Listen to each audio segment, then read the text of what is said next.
degree on the thermometer, a special outfit for every occasion. His entire childhood had been full of fiddling and adjusting and changing clothes to make sure not a single drop of rain or chilly gust of wind could penetrate any of the layers. Now, as an adult, he sometimes felt exhilarated if he accidentally got wet or cold. He started running toward the path and took a right, away from Nathalie's cottage. The forest was on one side. The other side gave way to a peat bog, a view he had become quite attached to. That wide-open desolation, that squat gray vegetation. It looked even more uncompromising and remarkable as the rain fell and the wind picked up.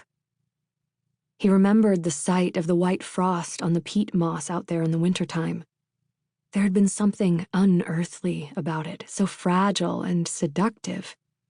He had never seen anything like it.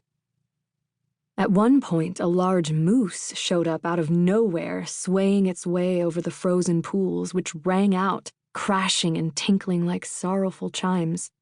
Today, the monotonous pounding of his own steps sounded like heavy blows, as if he were hammering his way forward, persistently, mechanically.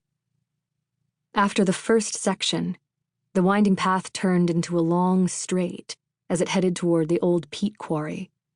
He could still glimpse the road here and there as it ran parallel, and soon he could see the car park for the bog. It was empty. He seldom saw anyone out here, but on this particular evening, with the rain whipping at his face, it felt extra deserted. Here and there, narrow wooden walkways led into the bog. For a moment, he thought about cutting across and taking a shorter route, but the boards looked slippery. It seemed too risky. You'd only have to lose your balance and— ouch! He had stepped awkwardly on a rock, even though he'd gone running here so many times that he knew every last route, every single rise like the back of his hand.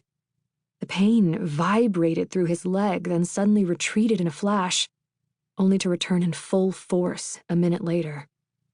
Damn it! He hopped on one leg and tried to find something to steady himself against, but at last he collapsed on the path. It really hurt. The wind and the rain tore and whipped at his clothes as he tried to stand, but he couldn't put any weight on his foot at all. He waited a little longer to see if the pain would subside. Meanwhile, he cursed himself for leaving his phone at home. How would he manage to get back to the manor house on one leg? There was plenty of brush along the path, and it occurred to him that he might be able to break off some of the sturdier branches and improvise a pair of crutches.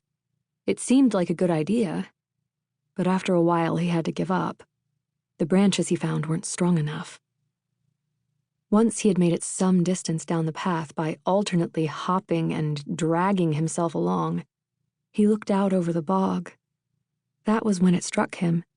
It had stopped raining, and the wind had died down too, for that matter. It was perfectly still. How strange. The moon sailed out from behind the clouds in the dark sky. It illuminated tendrils of fog as they slowly swept across the damp ground. He thought he heard a noise. Was it the wind? Or an animal? It almost sounded like a wail, like faint cries. Then he saw a glow coming down the path. A flashlight. Someone was coming. "Hello?" he called. No response. "I need help," he went on. "I hurt myself." The glow came closer and closer. At last, it blinded him and he had to shield his eyes with his hand. "Hello?" Then the flashlight pointed in a different direction and his vision cleared. He had time to think, what is happening? Then everything went black. 1. 3 weeks earlier. Knock, knock, knock. Nathalie woke up with a start. She pressed her fingers to her temples to make the knocking in her head go away. Knock, knock, knock. Knock, knock, knock. A glance at her alarm clock told her that there were 2 hours.